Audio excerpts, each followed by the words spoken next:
আর উনি আমাকে কোনোদিন হাজবেন্ড হিসেবে মানতে পারবেন না, এটা জেনেই আমি এই বিয়েতে রাজি হয়েছি। বুঝতে পেরেছিস? কি সৌমি, প্রীতম বাবু খুব ভালো মানুষ, আর সেই জন্য আমি ওনাকে বিয়ে করতে পারবো না। বিয়ে করে আমি ওনাকে না ভালো রাখতে পারবো না ভালোবাসতে পারবো, তাহলে একটা বিয়ের মানেটা কি? তাই আমি মন প্রাণ থেকে চাই প্রীতম বাবু একজনকে ভালোবেসে বিয়ে করে তার সাথে খুব ভালো থাকুক, কারণ আমি তো সত্যি ওনাকে ভালো রাখতে পারবো না। কেন পারবে না রুক্মিণী? কারণ আমি রুক্মিণী নই, আমি সুধাময়ী, যে প্রীতম সিংহ রায়কে নয় অন্য কাউকে ভালোবাসে।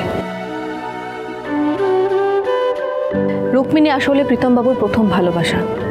5 বছর আগে একটা ভয়াবহ অ্যাক্সিডেন্টে রুক্মিণী মারা যায়, আর ঠিক তার কিছুদিন পরেই একটা অ্যাক্সিডেন্ট থেকে প্রীতম বাবু আমাকে উদ্ধার করেন, আমাকে বাঁচিয়ে তোলেন।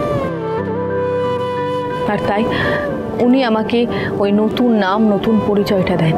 আমি এই রুক্মিণী নামে ব্যবসা শুরু করি। অতীতকে মুছে দেব বলে ওই পরিচয়টাকেই আমি আমার নিজের পরিচয় বানিয়ে নিই। প্রীতম বাবুর কাছে আমি সারা জীবন কৃতজ্ঞ থাকব, কারণ প্রীতম বাবু আমার পাশে সেই সময় ছিলেন, এই সময় আমাকে সাহায্য করার মতো আমার পাশে কেউ ছিল না। সাহায্য আপনিও আমায় করেছেন,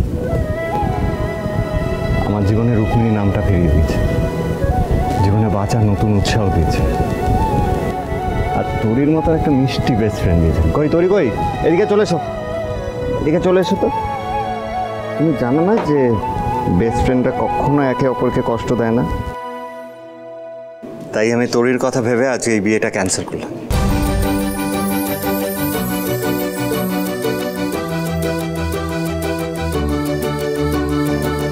কে খুশি তো?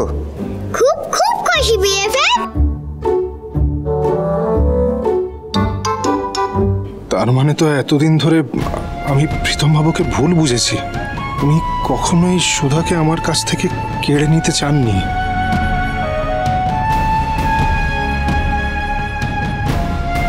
তোর কাছ থেকে কখনো কেউ বৌদিকে কেড়ে নিতে পারবে না। আমি জানতাম তোকে ছাড়া বৌদি অন্য কাউকে বিয়ে করবেই না।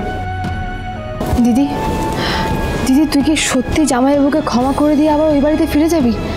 এত বছরের এত অপমান সব 1 সেকেন্ডে ভুলে যাবি? ঝিনুক, ভুলে যাব এ কথা তো আমি বলিনি। সুধা, আমি তো সব ভুলিয়ে দেব, তোমাকে ফিরিয়ে নিয়ে যাব তো আমি, আর সেটার জন্য আমি সব করতে পারি।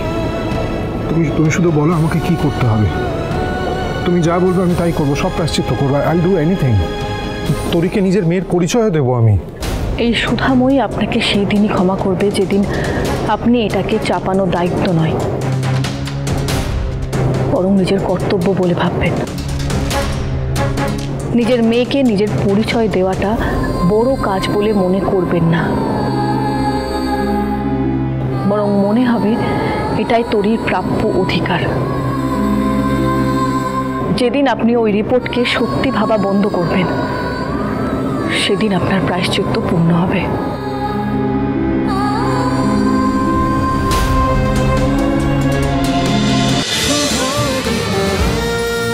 শুভ বিবাহ সোম থেকে রবি প্রতিদিন রাত 10:30টায় স্টার জলসায় ও জিও হটস্টারে।